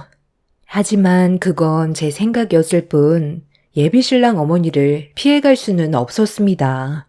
언제부터였는지 저는 알 수 없었지만 뒤에서 몰래 미행을 하면서 뒷조사를 했었는지 예비 신랑과 헤어지고 집으로 돌아가려 할 때 갑자기 뒤에서 저를 부르는 소리에 뒤를 돌아봤는데 어떤 아줌마가 저를 노려보며 천천히 걸어오고 있었습니다. 점점 저에게 가까워지는 모습을 보면서 예비 신랑의 어머니라는 걸 알 수 있었고 일부러 저에게 접근했다는 걸 알았던 저는 무덤덤하게 굳어진 얼굴로 그분을 바라보고 있었어요. 내가 누군지 알겠지? 우리 아들과 결혼할 거라더니 예비 시어머니가 궁금하지도 않았었나 봐. 잠깐 대화 좀 나누고 싶은데 시간 좀 줄 수 있지? 언제부터 제 뒤를 쫓아오신 거예요? 재혁 씨가 이 사실을 알면 조용히 넘어가지는 않을 것 같은데요. 결혼식 문제로 그러시는 거면 이런 식으로 대화 나누는 건 좋은 방법은 아닌 것 같아요. 나중에 재혁 씨랑 아버님 계실 때 대화를 나누는 게 좋지 않겠어요? 지금 내 가족이 나를 내쳤다고 해서 너까지 나를 무시하는 거야? 조용한 곳에서 대화하고 싶었는데 그냥 여기서 말해야 되겠네. 이번 결혼식 때 재혁이 엄마인 내가 참석 안 하는 건 말이 안 된다고 생각하는데 내 아들을 낳아준 엄마인데 그래도 결혼하는 모습은 봐야 하지 않겠어? 아무리 인연을 끊었다 해도 전륜까지 끊어낼 수 없다는 거 너도 잘 알 텐데. 너희 집안이 어디서 살고 있고 재력은 어느 정도인지 대충 알고 있다. 최근에 재혁이 아버지한테 상가 임대까지 계약해 줬다며? 그것도 상당히 저렴하게 해줬다던데. 우리 집안이 어떤 상황인지 알고 배려해 준 건 고마운데 가족지간 임대보단 명의 이전을 해줘야지. 그러니까 무슨 말이 하고 싶은 거죠? 그동안 저희 집안 뒷조사하고 다닌 거예요? 지금 상당히 불쾌한데요. 아무리 재혁 씨 어머님이라 해도 이런 식으로 행동하시는 건 분명 잘못된 행동이고 오히려 반감심만 일으킨다는 거 모르시지 않을 텐데 굳이 무리해서까지 이렇게 하시는 이유가 뭐예요? 내 아들이 결혼한다는데 어떻게 그냥 지나칠 수가 있어? 남자들이야 뭐든 대충하고 조목조목 따지지 않으니까 넘어갔다 쳐도 나는 다르다. 아무리 연을 끊었다 해도 해야 될 건 해야지. 조만간 내가 예비사돈분들과 나로 상견례를 잡고 싶으니까 그때 다시 진지하게 대화 좀 나눴으면 좋겠구나. 내 말 그대로 전달해 줄 수 있지? 내가 너를 잡아먹으려는 것도 아니고 사돈분들 얼굴 좀 뵙고 싶은 것뿐이니까 걱정하지 말고 자리 좀 마련해 주면 좋을 것 같구나. 글쎄요. 이미 상견례는 끝났고 2번은 하기 힘들 것 같아요. 오늘 있던 일은 아무래도 재혁 씨도 알아야 될 것 같네요. 불안해서 돌아다니지도 못하겠어요. 저는 시모가 그동안 저희 가족을 쫓아다니며 뒷조사했다는 말을 들었을 때 온몸에 소름이 돋았어요. 시모의 행동은 조용히 넘어갈 문제는 아니라고 판단한 저는 급하게 집으로 돌아와선 예비 신랑한테 곧장 연락을 취했어요. 그리고 좀 전에 있었던 일들에 대해 전부 설명해 주었죠. 좀 전에 바로 일어났던 상황들이라고 하자 예비 신랑도 상당히 놀랐었고 따끔하게 얘기하겠다고 저를 안심시키려 노력했지만 불안한 마음을 떨쳐내기란 쉽지 않았습니다. 부모님께서도 이런 사실을 알게 된 이후 모든 행동 하나하나 조심하시면서 의식적으로 주변을 살피게 되는 일이 생겨버리게 되면서 생활에 많은 지장을 주게 되었고 저 또한 시모가 언제 어디에서나 저를 지켜보는 것 같은 느낌이 들어 정신적으로 너무 힘이 들었어요. 그래도 예비 신랑과 시부가 예비 시모에게 전화해서 한마디 한 이후부터 저에게 더 이상 연락이 오지 않았고 어느 정도 시간이 지나니 불안한 마음도 조금씩 사라지고 있었어요. 그런데 긴장이 풀림과 동시에 또 다른 사건이 저희 가족 앞에 닥쳤습니다. 그날은 부모님과 함께 시장에서 장을 보고 있었는데 뒤에서 누군가 저를 부르는 목소리에 고개를 돌렸고 저와 눈이 마주친 사람은 충격적이게도 예비 신랑의 어머니였어요. 어디서부터 쫓아다닌 건지 아니면 지나가다가 마주치게 된 건지 알 수 없는 상태에서 제 얼굴이 굳어졌고 부모님께 예비 시모라고 설명을 해드리자 부모님 역시 좋지 않은 표정으로 그분을 바라보고 있었습니다. 엄마는 길게 대화하고 싶지 않았는지 간단히 인사를 나누고 먼저 차에 타려는데 시모가 기니 할 말이 있다며 본인과도 상견례를 해야 되는 거 아니냐는 황당한 말을 이어나갔어요. 그러면서 차를 가로막더니 아주 잠깐이면 된다고 지금 당장 상견례를 원하고 있었습니다. 그렇게 시모의 안내를 받아 식당으로 장소를 옮겼어요. 그런데 조용한 룸이 있는 곳에 자리를 잡은 것도 아니고 시장 근처에 있는 콩나물 국밥집으로 들어가더니 서둘러 들어오라며 손짓을 하고 있었습니다. 시모의 행동 하나하나가 마음에 들지 않았던 저는 불안한 마음에 그냥 집으로 들어가는 게 좋을 것 같다고 했지만 부모님은 무슨 말을 하려는지 드러나 보자고 콩나물 국밥집으로 들어갔습니다. 그렇게 모두 한자리에 앉아 안 좋은 공기가 흐르는 가운데 시모가 먼저 어색한 미소로 입을 열었고 대화가 시작되었어요. 이런 음식이 예비 사돈 입맛에 더 맞지요? 격식 차린다고 비싼 식당에 가는 것보단 가볍게 이런 자리가 더 괜찮을 것 같은데 자리가 많이 불편하세요? 저에 대해 어느 정도 들으셨겠지만 제가 지금 가진 게 없어서 이 정도밖에 대접을 못 해드린다는 거 이해해 주셨으면 좋겠네요. 워낙 바쁘신 분들이라 오랜 시간 붙잡을 생각 전혀 없고요. 제 아들 결혼한다는데 그래도 사돈분들 얼굴은 봐야 하지 않겠어요? 얼마 전에 예비 며느리와 잠깐 대화를 나눈 적이 있었는데요. 다들 알고 계시죠? 그때의 상황을 제 아들한테 쪼르르 가서 얘기했는지 전화 와서는 한바탕 난리를 쳤었거든요. 그래서 한동안 조용히 지냈었는데 저 때문에 많이 불편하셨죠? 제가 오늘 잠깐 얼굴 뵙자고 한 이유는 부탁을 좀 드리고 싶어 만나자고 했습니다. 저희 집안이 어떤 상황인지 잘 아시는 것 같아 한 말씀 덧붙이자면 제가 집안의 전 재산을 홀라당 해먹어서 아직까지 집에 들어가지 못하고 주위만 맴돌고 있거든요. 그 기간이 벌써 6년이나 됐습니다. 이제 너무 지쳤고 몸도 여기저기 망가지기 시작했는지 약이 없으면 하루를 버틸 수 없을 정도로 상황이 많이 안 좋아졌어요.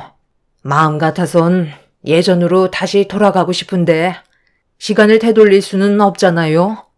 그런데 제가 다시 예전처럼 가족의 품으로 돌아갈 수 있는 방법이 하나 있더라고요. 예비 사돈께서 재력이 상당하다면서요. 상가 건물도 몇 개나 가지고 있다던데 그래서 재혁이 아버지한테 상가 임대도 상당히 싸게 내준 걸로 알고 있거든요. 지금 장사를 하기 위해 준비 중이라면서요. 이번이 좋은 기회인 건 알지만 자리가 잡힐 때까진 아마 상당히 오랜 시간이 걸리겠죠. 빚이 상당히 많다는 걸 아실 텐데 경제적으로 안정을 되찾으려면 아마 10년은 더 일해야 될 텐데 그게 쉬운 건 아니잖아요. 그래서 이렇게 부탁드릴게요. 저희 집안에 쌓인 빚 탕감해주면 안 될까요? 제 아들 사이로 데려가실 거니 그 정도는 해줄 수 있는 거잖아요.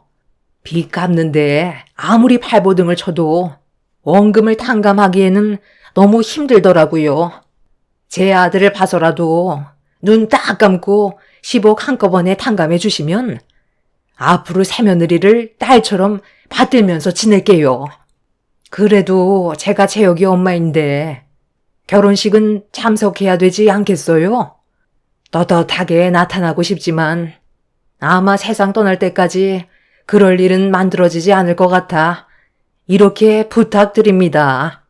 저희 집안 빚 좀 갚아주세요. 네? 10억이요? 아니, 그 말은 지금 처음 듣는데 빚이 10억이나 된다고요? 아니 도대체 뭔 생각으로 그 많은 돈을 해먹은 거예요? 생각이 그렇게 없어요? 그쪽이 저지른 일을 왜 제가 수습을 해줘야 되는 건지 이해가 되지 않네요. 그리고 아직 결혼식도 올리지 않았어요. 법적으로 정식 사이도 아닌데 제가 결혼 전부터 10억이라는 큰 돈을 갚아줄 이유는 없다고 생각하는데요. 노름의 끝은 패가 망신이라는 거 모르고 그런 일을 저지른 거예요. 본인은 많은 돈을 줄 수 있다고 생각해서 노름을 했겠지만 결과적으로 그 사람들한테 놀아난 거고 돌이킬 수 없는 결과를 감당하지 못해 그 많은 돈을 갚기 위해 온몸이 부서져라 일만 하며 살았겠지만 달라지는 거 있었나요? 그리고 제가 예비사이에게 듣기론 최근에도 노름을 끊지 못해 드나들었다면서요? 그건요. 지금 당장 먹고 살기가 너무 힘이 들어서 그랬어요. 분명 딸 것 같은데 거의 다 온 것 같은 그런 느낌이 있잖아요. 큰 거 한 방이면 다시 예전처럼 행복했던 시절로 돌아갈 수 있을 텐데 그게 잘 잡히지 않더라고요. 제가 무슨 능력으로 10억을 갚겠어요? 사돈이 눈 딱 감고 한 번만 도와주시면 앞으로는 쥐죽은 듯이 조용하게 살겠습니다. 제 아들이 너무 불쌍하잖아요. 엄마 잘못 만나 자신의 꿈도 펼치지 못하고 힘들게 살아가고 있는데 한 번만 도와주시면 안 될까요? 노름에 한 번 맛본 사람은 사지가 절단나도 끝까지 한다더라고요. 제가 도와준다 해도 결국 그쪽은 또다시 집안을 무너뜨리겠죠. 미연아, 아무래도 이 결혼은 힘들 것 같구나. 전륜이라는 게 세상 떠날 때까지 쫓아다니는 거라 우리 집안까지 문제가 생길 수도 있을 것 같다. 결혼은 없던 걸로 하자. 엄마는 예비 시모의 눈빛을 한참 동안 바라보더니 가방에서 서류철 하나를 꺼내 들었고 그 안에서 서류 한 장을 꺼냈어요. 그건 시부 인감이 찍혀 있던 임대 계약서였고 시모가 보는 앞에서 찢어 버렸습니다. 엄마의 돌발 행동에 많이 놀랐는지 갑자기 왜 그런 거냐고 찢어진 서류를 다시 주워 모으더니 자기가 실수한 거라도 있냐고 저희 엄마한테 날카로운 시선으로 화를 내기 시작했어요. 잘 사는 집안이 그 정도도 도와주지 못하냐면서 혼자 분노하고 있었습니다. 돈도 많은 집안이 사람 인생 살린다 치고 도와줄 수 있는 거지. 지금 이게 뭐 하는 짓이에요? 2번 다시 노름에 손 안 된다고 했잖아. 믿어 달라니까. 그 말을 제가 어떻게 믿어요? 그리고 아까도 설명했지만 아직 결혼식 올리지도 않았어요. 벌써부터 이런 식으로 요구하는 건 누가 봐도 도둑심보 아닌가요? 있는 사람들이 더 한다더니 그 말이 딱 맞네. 당신들 하는 행동을 보니 오래 못 갈 것 같네. 불쌍한 사람 베풀지 않고 모른 척하면 나중엔 패로 돌아온다는 거 몰라? 애초부터 가난한 사람과 노름으로 가난에 빠진 사람과는 엄연히 다르죠. 그쪽이 생각 없이 저지른 행동들 때문에 한 가정이 무너졌어요. 그런데 얼마 전까지도 다녀왔다면 그건 자기 잘못을 뉘우치지 않았다는 거잖아요. 다시 한번 말하지만 이 결혼은 없던 일로 하겠습니다. 그쪽은 아직 더 쓴맛을 봐야겠네요. 여보세요? 날쌔. 지금 여기 콩나물 국밥집이거든. 그래. 시장 근처에 하나밖에 없는 5,000원 콩나물 국밥집. 이쪽으로 당장 튀어오게. 자네 어머니 때문에 내 딸과의 결혼은 없었던 걸로 해야 될 것 같네. 자네 어머니 때문에 내 딸 인생까지 망칠 수는 없잖나. 빚이 10억이라며? 왜 그 말을 나한테 숨긴 거야? 빚이 10억이나 된다는 말을 들었을 때 저도 상당히 놀랐었고 그 사실을 숨겼다는 거에 예비 신랑한테 실망을 많이 했었어요.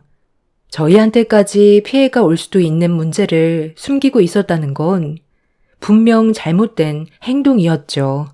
엄마의 전화 한 통으로 발에 불이 난 듯 순식간에 콩나물 국밥집에 도착한 예비 신랑은 시모를 보자마자 분노를 가라앉히지 못하고 있었습니다. 10억이라는 빚을 저희 가족에게 말을 하지 않았던 이유는 어떠한 상황에서도 절대 손을 벌리지 않을 생각이었고 시모가 해결해야 될 문제이기 때문에 본인과는 상관없는 일이라 생각해 저희 가족에게 쓸데없는 걱정을 안겨주고 싶지 않아 말을 하지 않았다곤 하지만 예비 시부와 예비 신랑 이름으로도 대출을 몰래 받았던 터라 같이 갚을 수밖에 없는 상황에 제가 알게 되는 건 당연한 거였어요. 예비 신랑은 저와 결혼하면 더는 빚을 갚아줄 생각이 없다고 했지만 예비 시부 혼자 그 많은 돈을 감당하기에는 어려움이 있을 테고 시모는 이미 경제적으로 회복하려는 의지가 없기 때문에 나중에 그 피해가 고스란히 예비 신랑한테 가게 될 테고 결국 집안 분열이 일어나는 건 당연한 결과였어요. 더군다나 빚이 얼마 되지 않고 거의 다 갚았다는 말을 찰떡같이 믿고 있었던 저 또한 예비 신랑의 거짓말에 상당히 큰 충격을 받은 상태였습니다. 말로는 저와 헤어지기 싫고 결혼은 하고 싶은데 집안의 문제 때문에 이대로 끝나는 건 아닌 것 같아 나중에 모든 걸 솔직하게 설명하려 했다고 별명을 늘어놓았지만 이미 서로에 대한 신뢰가 깨져버린 상태라 저 또한 예비 신랑의 말을 받아들이는 건 힘이 들었습니다. 결국 저희는 이 문제로 인해 파혼을 하게 되었고 헤어지기로 결정할 수밖에 없었어요. 저도 부모님과 같은 생각이었기 때문에 마음이 변하지는 않았습니다. 처음에는 정말 괜찮은 사람인 줄 알았는데 끝까지 거짓말을 하고 있었다는 거에 너무 큰 실망을 하게 되었죠. 저 또한 꿈꿔왔던 제 삶이 한순간에 무너져 정신적 충격으로 상당히 힘들었었는데 그 사람도 저처럼 많이 힘들었었는지 다시 만나 달라고 애원했지만 도장을 찍는 순간 눈앞에 펼쳐지게 될 제 미래가 너무 선명하게 보여 조금도 만남을 가지지 않았어요. 그런데 제가 강하게 나오면 포기할 줄 알았던 그 사람은 생각했던 거와 다른 행동을 저지르게 되었고 그 소식을 듣게 된 저는 너무 큰 충격에 빠져 아무것도 못하게 되는 일이 있었습니다. 그 사람의 어머니 때문에 시작된 일들로 인해 자기 인생까지 망치게 됐다고 분노를 억제하지 못한 그 사람은 친모를 따로 불러 절대로 해선 안 될 짓을 저질렀어요. 친모한테 저녁 한 끼 하자고 늦은 저녁 부른 그 사람은 친모와 함께 식사를 끝낸 뒤 밖에서 그 사람을 기다리고 있었을 때 뒤에서 차로 돌진을 하게 되었고 그 사고로 인해 친모의 생명이 위독하다는 충격적인 소식을 접하게 되었습니다. 지금 제정신이야? 아무리 화가 나도 그렇지. 못난 사람이라 해도 당신을 낳아준 엄마라고. 지금 생명이 아주 위독하시다며. 도대체 왜 그런 짓을 저지른 거야? 내 인생을 망쳤으니까 낳아주기만 하면 뭐해? 내 꼴을 봐. 본인이 잘못한 건 인정하지도 않고 어떻게 해서든 돈 뜯어가려는 그 사람이 어떻게 엄마야? 가족을 먼저 생각했다면 그런 일은 저지르지 말았어야지. 차라리 잘 됐어. 이 세상에 존재해봤자 내 인생 망치기밖에 더해? 내 눈앞에 걸림돌이 사라졌으면 좋겠다고. 방금 위독하다고 했지? 우리 엄마 세상 떠나면 방해할 사람도 없으니까 나랑 다시 시작할 수 있는 거지? 나 기다려줄 수 있는 거잖아. 당신 어머니가 세상 떠나면 최소 징역 20년 이상이라고 했어. 심하면 무기징역까지 가게 된다고. 한순간의 잘못이 평생의 인생을 말아먹게 된 거라고. 제 말이 끝나는 순간 그 사람은 오열을 했고 부모를 잘못 만나 자신의 인생을 망치게 된 거라며 한탄을 하면서 괴로워하고 있었어요. 그 사람한테 어떠한 위로의 말도 해줄 수가 없었고 그렇게 그 집안은 그 사람 어머니로 인해 모든 게 무너져 내렸습니다. 그날 이후 부모님은 더 이상 그 집안 식구들한테 접근하지 않는 게 좋을 것 같다면서 머릿속에서 하루빨리 지워버리기를 바랬어요. 그리고 저를 위해 이사 계획까지 세우셨습니다. 인연이 아니면 끝내는 게 당연한 거지만 너무 갑작스럽게 일어난 일들이라 아직까지 그 충격에 벗어나지 못하고 있습니다. 하루빨리 정상적인 생활을 해야 될 텐데 회복이 되려면 오래 걸릴 것 같아요. 인생 경험했다 생각해야 되는 건가요? 저희 가족과 엮이지 않았어도 그 집안의 결말은 아마 똑같았겠죠? 그 사람이 어떻게 보면 부모 잘못 만나 그런 삶을 살게 된 게 안타깝기만 하네요. 제 사연을 들어주시는 여러분들의 인생도 두 번이 아닌 돌아올 수 없는 한 번의 인생이라는 걸 생각하시고 모든 결정에 항상 신중하셨으면 좋겠어요. 돌이키려 해도 이미 던져진 주사위를 되돌릴 수는 없잖아요. 여러분들의 인생길은 언제나 좋은 일들만 가득하시길 바라겠습니다. 감사합니다.